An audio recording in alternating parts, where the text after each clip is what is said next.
Hi guys, and welcome to my review of the Rose Technics Aura. This is their entry-level IEM.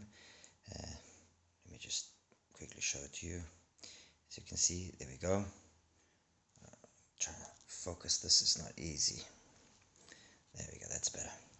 So it's a nice tiny metal shell. It's got Aura there in the actual shell faceplate. Fixed cable, so it's something along the lines of the Moondrop CHU in that aspect. Decent enough braided cable with cloth and so on. Decent enough L type 3.5mm plug. All in all, look, simple presentation, nothing too fancy, but more than capable and up to the job. Let's get straight into it. I mean, it's what we want to know. What does it sound like? I mean, in a market that is so dynamic as is the CHU earphone market, I mean, every week you got a couple of earphones being launched, and it's, you know, what this week is number 1, next week will be number 2, and the week after will be number 10, and so on and so forth. So I've basically left this comparison of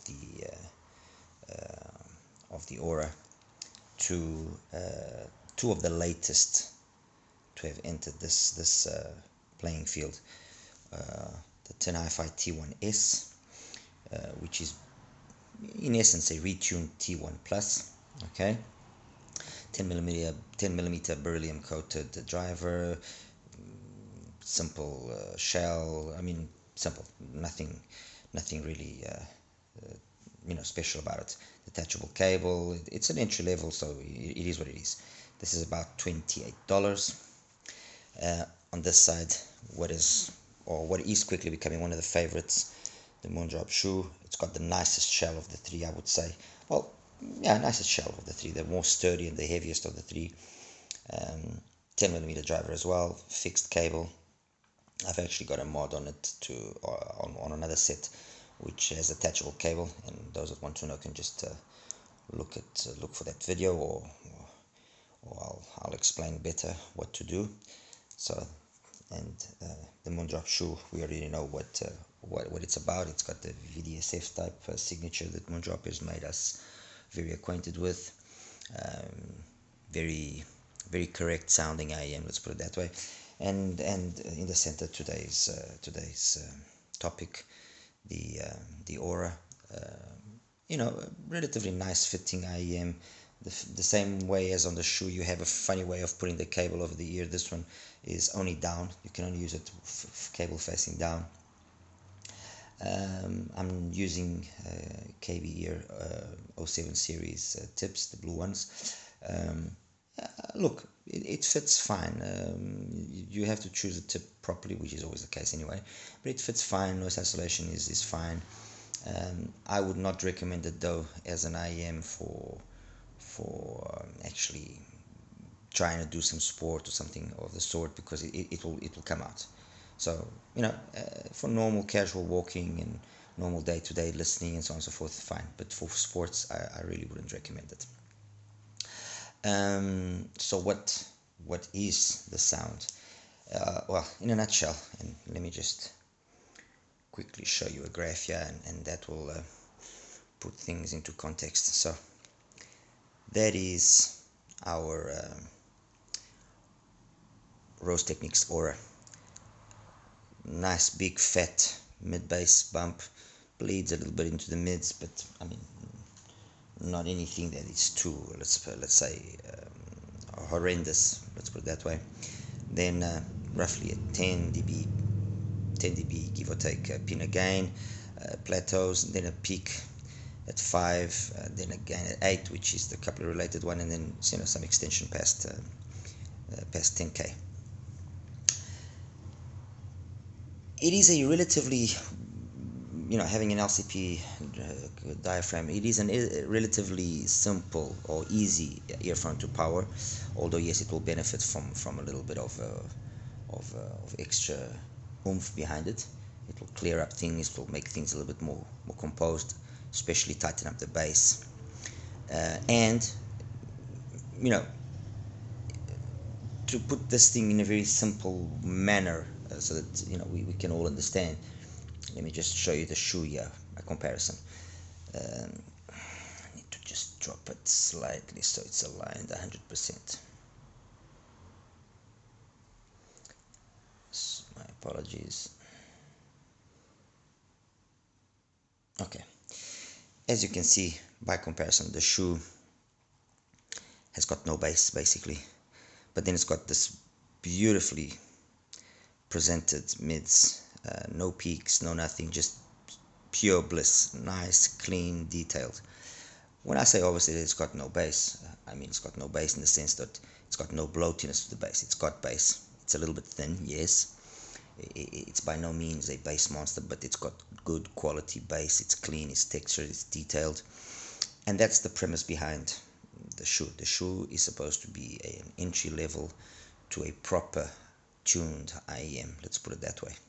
And by proper, I mean by a more mature style of tuning, okay? Something you would find in an IEM costing $300, $400. And by comparison, obviously, the Rose Technics is colored, it's bloated, it's But having said all of that, it is fun. And let me just show you here the TinHifi so we can also put that into context. The TinHifi there, I'll just take away the CHU for a second. And as you can see, the TinHifi, and when I reviewed it recently, I didn't dislike the TinHifi. What I said about the TinHifi was it had good mids, it had decent enough highs. The problem was it had so much bass that it just didn't let it shine. And if you are one of those that likes to EQ, all you have to do is just EQ that area of around 100 to 300 hertz. Just EQ it slightly down with a parametric equalizer preferably, and it just opens up the IEM completely. It becomes a totally different beast. I reviewed it as it is, but I can tell you that by EQing it, the T1S really becomes something very interesting, okay? And this, when you look at it now, you start understanding and putting, or you will understand what I'm about to say, which is the Rose Technics, the Aura, is in essence a T1S with the forwardness or the energy needed in the upper mids and presence area to make it then more balanced and more open in its sound, okay? So it will have a sound that will be kind of, let's say, trying to be the sound of a KZ EDA, the bass version. Let me show you quickly the bass version, and you will understand again better what it is that I'm trying to say. So EDA bass version. Let's just change this color here. Okay, there we go. That's the KZ EDA bass version. So it's in essence got all the same kind of bass, energy, so on and so forth. But then the Aura's just got a little bit extra energy then up, in the upper mid range, the presence, and so on and so forth. And that's the sound signature. It's a V sound signature, fun. It's engaging. The 5K peak, I will not lie, will get to some people. Although if you do choose carefully your tips, and after playing around with many tips, the ones that actually did work the best were, as I mentioned, let me just break this down, were the KB ear, the 07, the blue style tips. These ones were the ones that play, that managed to attenuate that 5K peak slightly, and make it more pleasurable to listen at high volumes. At mid to low volumes, it's fine. It doesn't really bug you. It's actually, like I said, if you have a low power device, it will make it seem way louder and way more present. So it has its advantages and its disadvantages.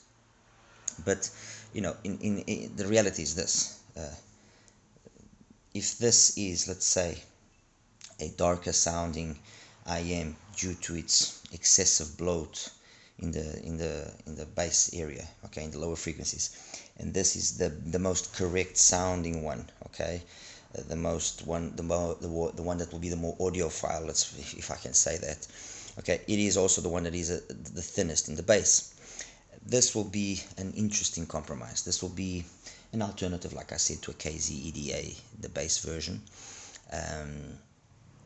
It's an alternative to that, and an alternative to a few other more commonly tuned IEMs, in the sense that the bass, although bloated, as you can see, or no, I wouldn't really say bloated, although energetic, it is a very clean bass, very clean, very quick.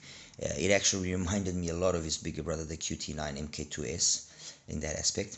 And the mids and you know, the mids and the highs, they are able to keep up with that bass, and to a certain extent then kind of do away with that excessive energy that sometimes is present, and with what might be some bleed that exists in terms of vocal presentation and so on. Female vocals can come across a little bit too forward sometimes. The male voices are fine. Instruments are for the most part very accurate, I would say. Brass instruments and pianos can again sound a little bit too much, especially when you start pushing the volume, but overall it's fine. Tonal balance, I mean, it is acceptable. We mustn't forget this is roughly $23, okay, so 25, 26, 23 to 25, $20. So this is, you know, never forget, keep things in context of what they are, you know. And I think that sometimes us reviewers, we get so used to listening to very nice stuff that we are very quick to perhaps downgrade or degrade or not give the deserved value to some IEMs. So yeah, that's in a nutshell in terms of the frequency, how I would describe the Aura. Technically wise, I mean, the treble is clean enough and does allow for some decent, I would say, detailed retrieval. Soundstage is a little bit small, not really fantastic. Imaging will obviously suffer from that as well. So overall, I mean, technically it's not a CHU. The CHU is way superior than technically, but it is better technically than the TinHifi. So overall, look, this is a fun IEM. That's what this is supposed to be. It's supposed to be a fun IEM. You know, an alternative to other brands, and hopefully the same way as they've done with the QT-9, where they've improved and brought out newer, more updated versions.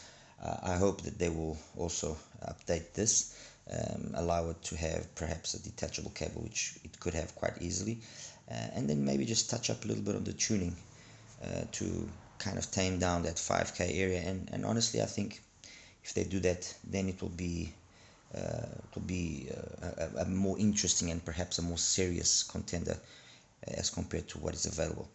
As of what it is right now, it's like I said, if you want more fun than a TinHifi, perfect. If you want more fun in the sense of, you know, being a little bit more versatile, if you want to listen to some EDM and so on and so forth, then the CHU, yes, it could be an option, but overall the CHU is a better IEM. You know, let's call things by what they are. The CHU is a superior IEM. It's better tuned. It plays music way better, especially anything which is vocals and instruments. It's way better. You will only really see the fault of the CHU as compared to the Aura when it's something which has got a little bit more bass, or like EDM and some rap and so on and so forth. You will see that, okay, then that's a little bit thin. But overall, the CHU is the better IEM. Anyway, guys, like I said, this was going to be a simple review, really. There was really not too much I could say about it. It's an interesting entry level from Rose Technics, and let's see what else they have in store for us, because as I said, they surprised me with the QT-9. I have a QT-7 on the way, and I think they are a brand that we should keep our eyes out on, because they're going places. From what I have seen so far, it seems like they're going places. Alright, anyway guys, take care, bye bye.